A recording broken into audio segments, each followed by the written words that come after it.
Good evening, and let me begin by apologizing for breaking up so many very good conversations. But we want to begin our evening presentation. My name is Jim Lindsay. I am the director of the Strauss Center, and I want to begin by thanking all of you for coming here tonight. It means a great deal to us. And I'd also like to say thank you to Larry Temple for hosting us and for helping us to have such a wonderful dinner with such a great group of people.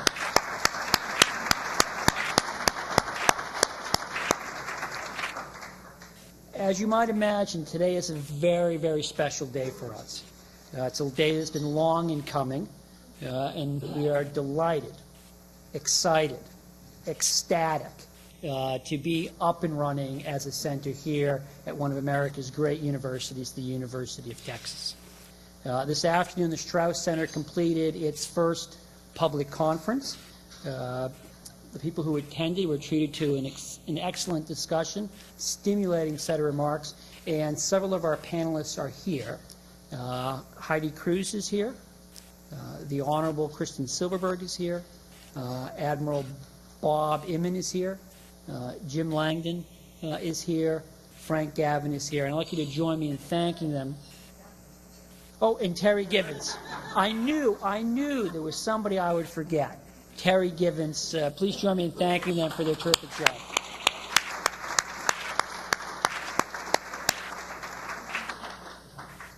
The Strauss Center was created in recognition of the fact that globalization is remaking the world as we know it.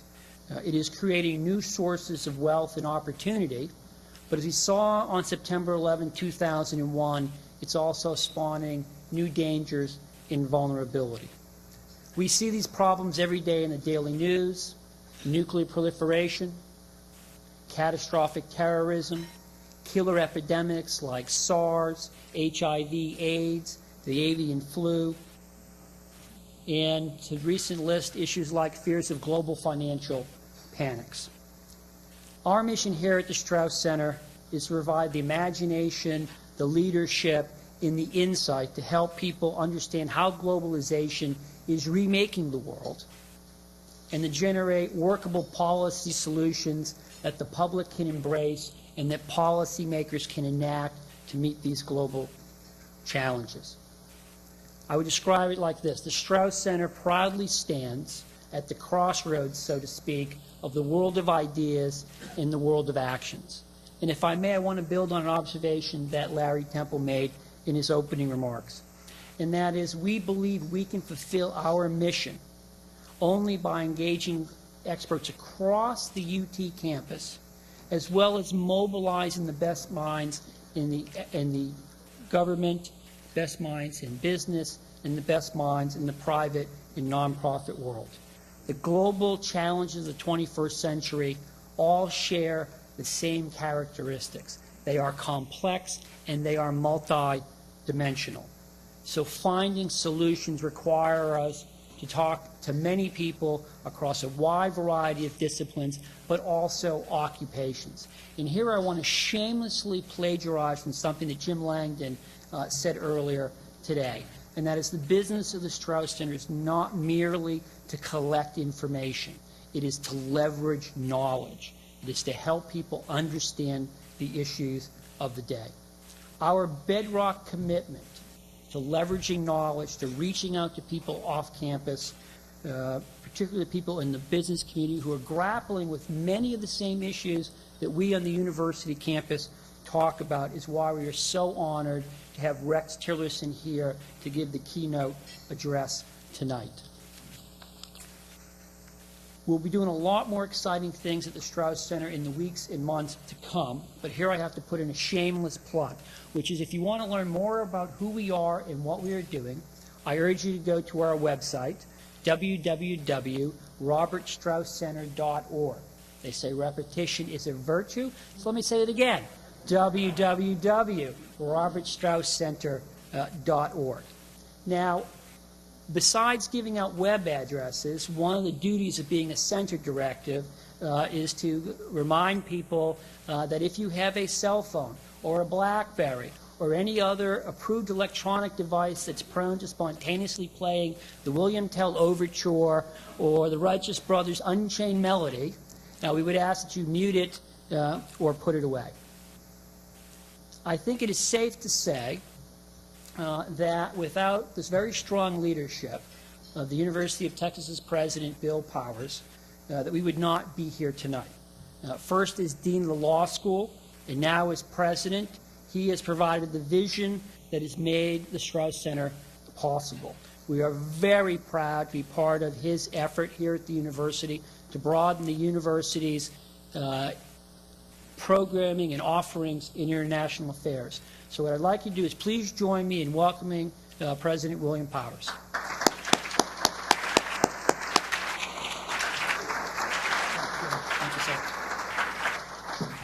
Well, thank you. And thank you, Jim. Thanks for that nice introduction. And I'm going to also thank some people tonight. Many people have been involved in getting this center going, and I do want to thank them. But, Jim, let me start with you. You're the director. You're now the vision and the soul of this organization, and you've given great leadership. And we have a great debt of gratitude that you came to join us at the University of Texas to take this on. And you're doing a great job. So thank you very much for your leadership. And thank you all for being here for this really inaugural event of the Strauss Center for International Security and Law. We have many, many special guests here tonight, and I do want to recognize some of them and thank them for all of the work they've done to make this event possible. First, James Huffines, the chairman of the UT System Board of Regents. James and Patty, his wife.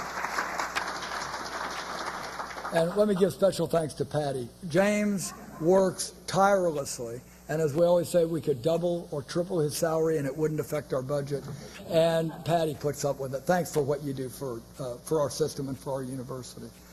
Pam Williford, the former ambassador to Switzerland, and her husband George, right here. Yeah, I'm looking around. Thank you. The Mexican Consul General Rosalba Ojeda y Cardenas is here with us tonight. Rosalba, thank you. Last week we announced a remarkably generous gift, $7.5 million from Ambassador Strauss and from the law firm of Aiken Gump, Strauss, Hauer, and Feld to create this center. It's the first lead gift of what we hope will be a $25 million capital campaign to support the center. We are deeply indebted to the ambassador and the law firm of Aiken Gump, and Jim Langdon is here with us tonight to represent the law firm. And Jim, that gift, and Jim has also been part of the vision from the very start of this center. We're deeply indebted to you.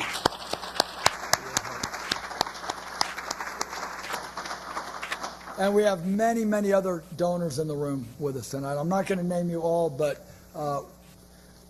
we want to thank you for helping us get this Strauss Center going. Without your help, this would not be possible. We know it. The director knows it. I know it. We're deeply indebted for your support. There are many university leaders here tonight who have helped get this remarkable center, had the vision, had the persistence and the hard work to bring this night about. Admiral Bob Inman, lunches that we had very early on, trying to get the university community to think more globally. Those were critical. Dean Jim Steinberg, when he came here, took on this project with great energy. Dean Randy Deal from the College of Liberal Arts has been instrumental. Of course, Jim Lindsay, our director, has been instrumental. And then Frank Gavin, whose brainchild this really was.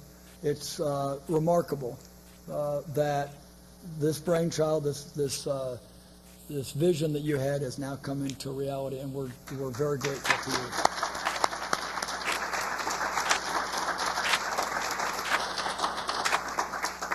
And there's one other person I'd like to give special thanks to, Yeah, we bureaucrats actually do work hard to get these things done. And one of the leaders of this university in the very, very early days, when you never know whether something is going to actually pan out and work, was the provost. Sheldon Eklund Olson was there at the very beginning of this, and we're deeply grateful for your vision.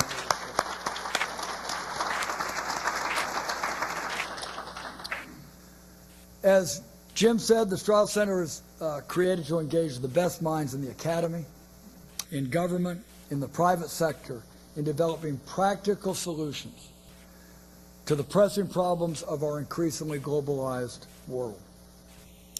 And tonight we have with us a visionary leader who will speak to us of one of the most innovative and important companies in the world. He didn't start out global. Rex Tillerson started out in Wichita Falls. His father was an executive with the Boy Scouts of America, where Rex became an accomplished Boy Scout and an Eagle Scout, practicing the lessons of honor, integrity, and devotion to duty that he learned from his father and he learned from the Boy Scouts. He came to UT to study civil engineering.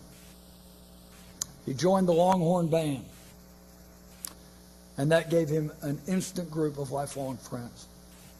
He then joined the highly diverse Tejas Club, which challenged him to examine his preconceptions, his values, and his ideas. The university experience for Rex Tillerson was like we like to think of it for all of our students. It transformed his life. He graduated in 1975 with a degree in engineering. And in 2 years, he was managing a group of drilling rigs near Tyler. After living in Wichita Falls, Vernon, Stillwater, Huntsville, and Tyler, Rex still hadn't gotten that global perspective. But in 1989, he became general manager of oil and gas production in Texas, Oklahoma, Arkansas, and Kansas. And he was on his way toward broadening his perspectives. And then in 1995, he was named president of Exxon Yemen. And 3 years later, he took charge of Exxon's holdings in Russia and the Caspian Sea. And then he did have a global perspective. In 2004, Rex was named president of Exxon Mobil Corporation. And in 2006, he became chairman and CEO of the company's 82,000 employees. He serves as chairman of the American Petroleum Institute, as director of the U.S.-Russia Business Council, as a trustee for the Center for Strategic International Studies, and as a member of other advisory councils and international trade and business groups. And true to his roots, Rex is also a member of the executive board of the Boy Scouts of America. And at his alma mater, the UT Engineering Advisory Board. And just last week, we honored Rex with the university's Distinguished Alumnus Award. We're enormously proud of him, his many distinctions, his many accomplishments. The young man from Wichita Falls has become a widely acclaimed voice for global affairs, which was why we're pleased that he'll be addressing us here tonight. Please help me in welcoming Rex Tillerson.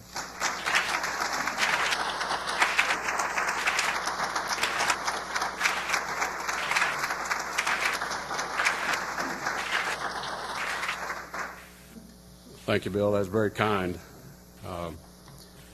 It really is a pleasure, always a pleasure to be back on the 40 acres.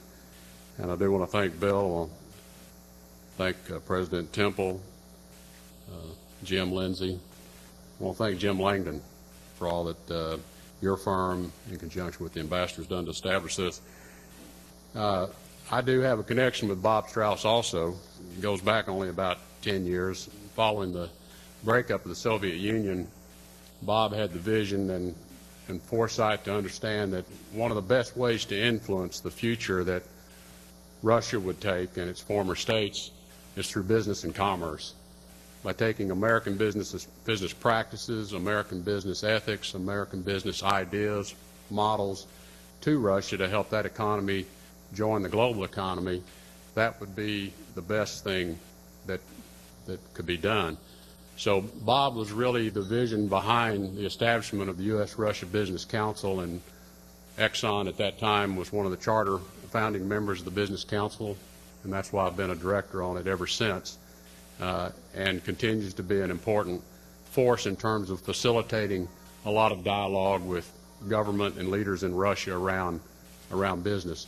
It's been an up and down experience, and there'll be a ways to go yet, but there's no doubt that it's had an enormous impact on how that situation in Russia has evolved, and again, through the ambassador's vision.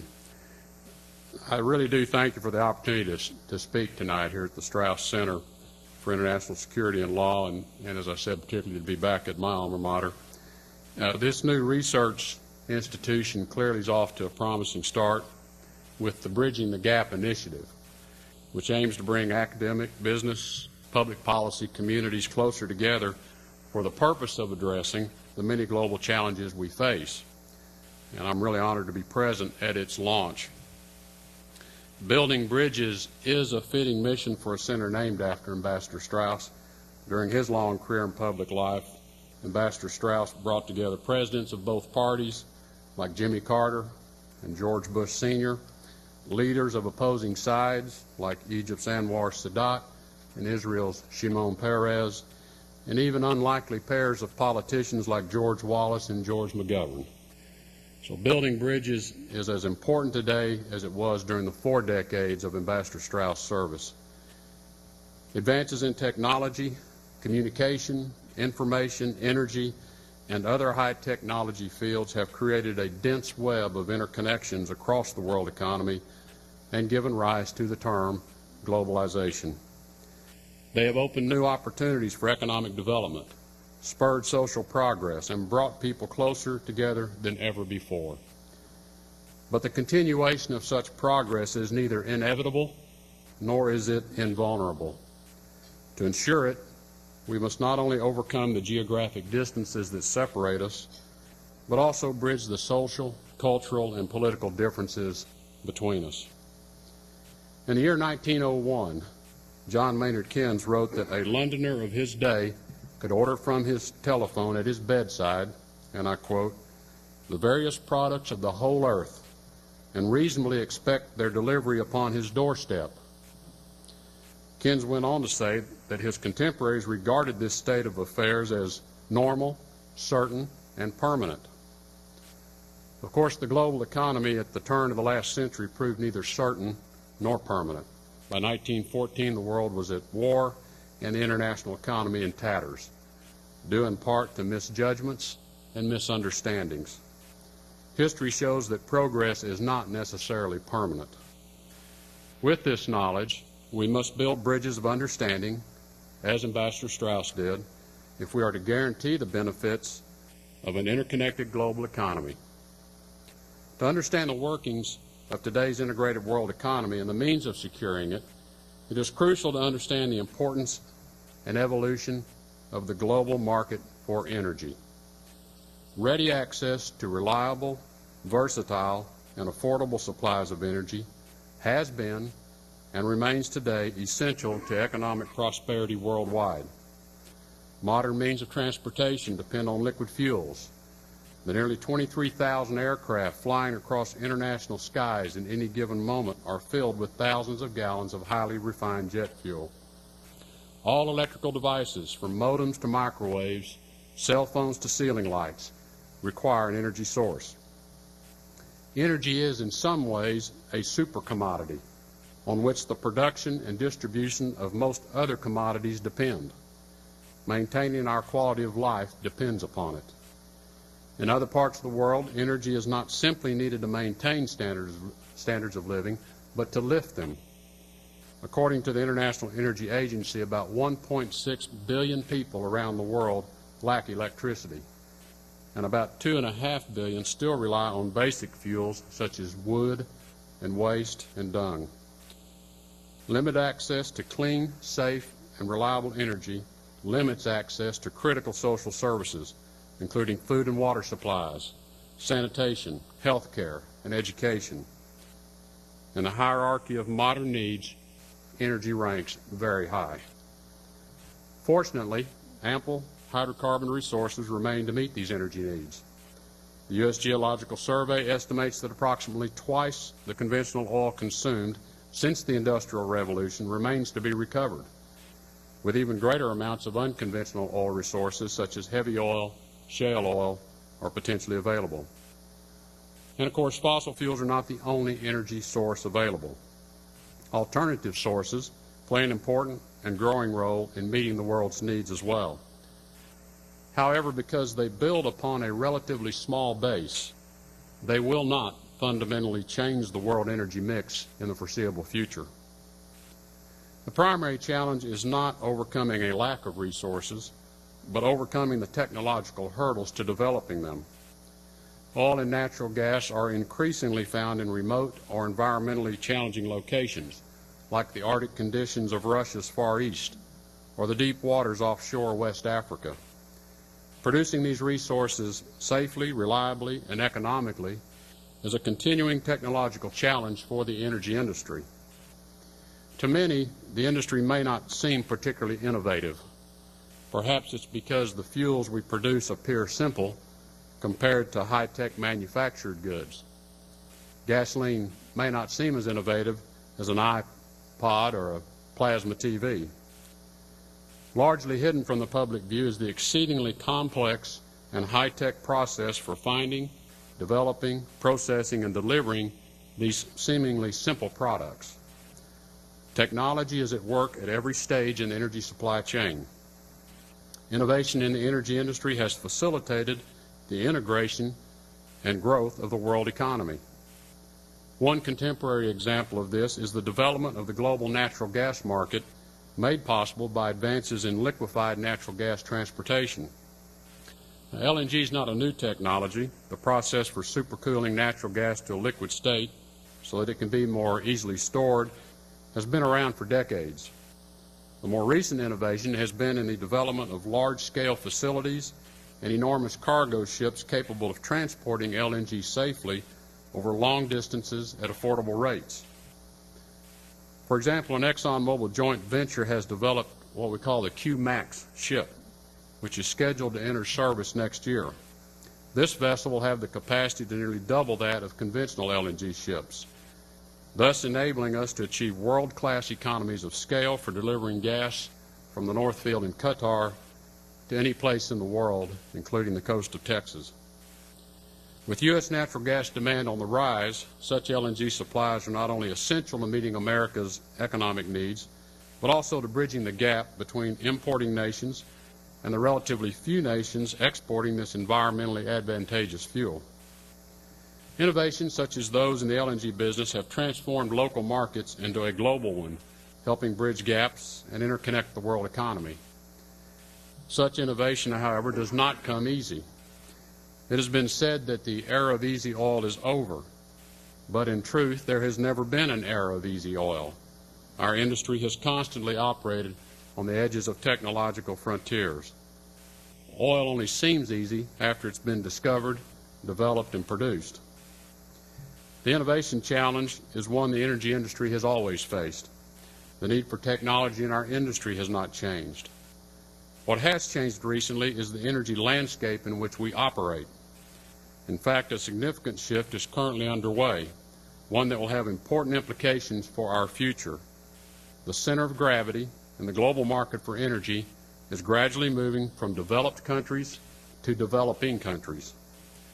This is most obviously true for global energy demand. Between now and the year 2030, 95% of the world's population growth will occur in developing nations, and the rate of their economic growth will be almost twice that of the developed world. As a consequence, the world's demand for energy will grow by 1/3 between now and the year 2030, with most of this increase coming from the developing countries. To put this potential for growth in perspective, consider the United States and China. Today, there are 78 cars, or light-duty vehicles, for every 100 U.S. citizens. There is only one such vehicle for every 100 Chinese citizens. Per capita electricity use in the United States is 7 times that of China. Considering these figures, it's easy to see why continuing economic growth in countries like China will lead to steep increases in global vehicle ownership and electricity use, and consequently increasing energy demand. Energy production is also shifting to the developing countries. The International Energy Agency predicts that more than 90% of new oil supplies will come from developing countries over the next 20 years. The vast majority of the world's oil and gas reserves are controlled by national oil companies based in developing countries, approximately 77% of the total. To put that figure in perspective, my company, Exxon Mobil, the largest publicly traded international oil company, accounts for about 3% of total world oil demand. Developing countries are playing an increasingly important role in global energy industry. In 1991, each of the industry's 20 largest companies by market capitalization were based in either the United States or Europe. Today, 7 of the industry's largest companies are based in developing countries. The landscape is changing.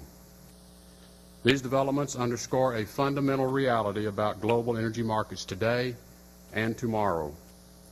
Consumers need producers, and producers do need consumers. Developed countries depend on developing countries. To ensure Americans can continue to have access to reliable, affordable energy in the future, we must manage the structural shift in the global energy landscape effectively. How this is accomplished is in part a matter of energy policy. Governments play a critical role in shaping global energy markets. In this country, the debate on energy policy has taken on not only economic importance, but national security and environmental importance as well. Concerns about gasoline prices, reliance on imported oil, and the risk of climate change are claiming center stage in the U.S. public debate. In response to this confluence of concerns, policymakers of all persuasions are calling for U.S. energy independence. However, cutting off imports of oil and isolating the United States from global energy markets, as the notion of energy independence implies, is not only impractical, it is counterproductive. Currently, the gap between U.S. energy consumption and domestic energy production stands at about 15 million barrels of oil equivalent per day, or about 30% of America's daily demand for energy from all sources. This gap is filled primarily with imports of fossil fuels, including oil. For those who assume most of the oil Americans use originates in the Middle East, last year, Americans imported oil from over 35 countries, ranging from Norway to Nigeria, Brazil to Brunei. No single region, except for North America, accounted for more than 15% of U.S. oil imports in 2006. To reduce imports, Americans can moderate demand by using energy more efficiently and can open access to greater domestic energy supplies. An estimated 31 billion barrels of recoverable oil and over 100 trillion cubic feet of natural gas in the United States have been declared off limits by federal and state governments.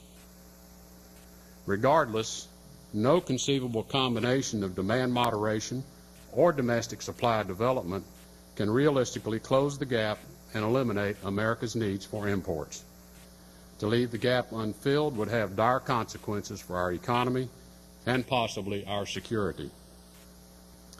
Not only is energy independence unrealistic, the accompanying rhetoric can have a chilling effect on existing trade relations.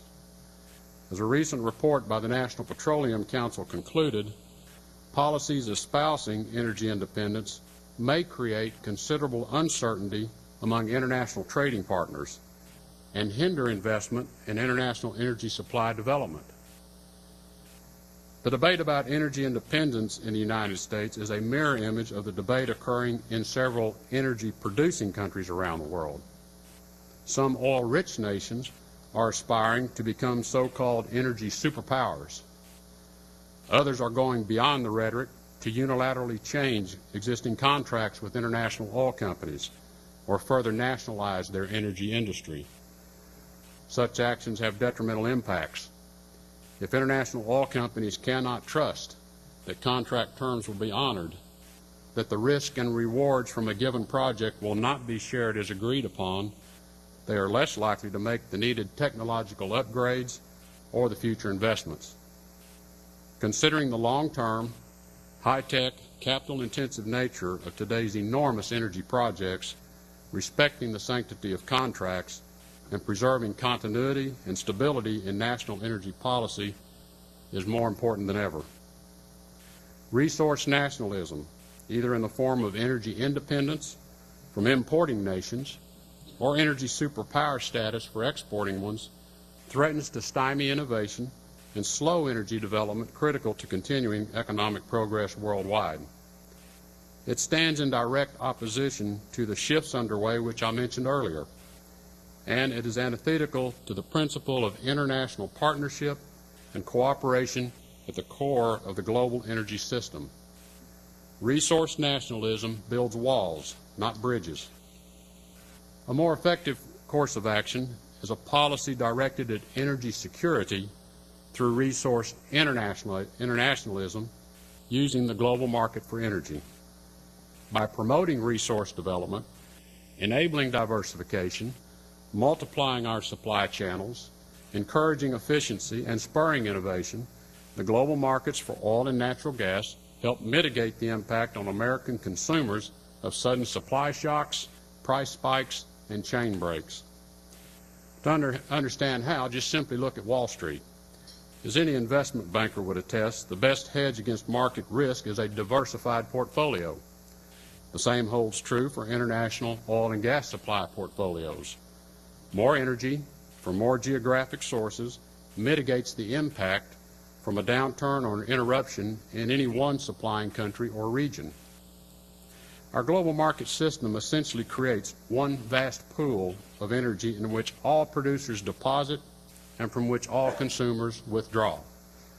Enlarging this global energy pool, not dividing it, draining it, diverting it, or damming it, strengthens energy security for all countries, including the United States.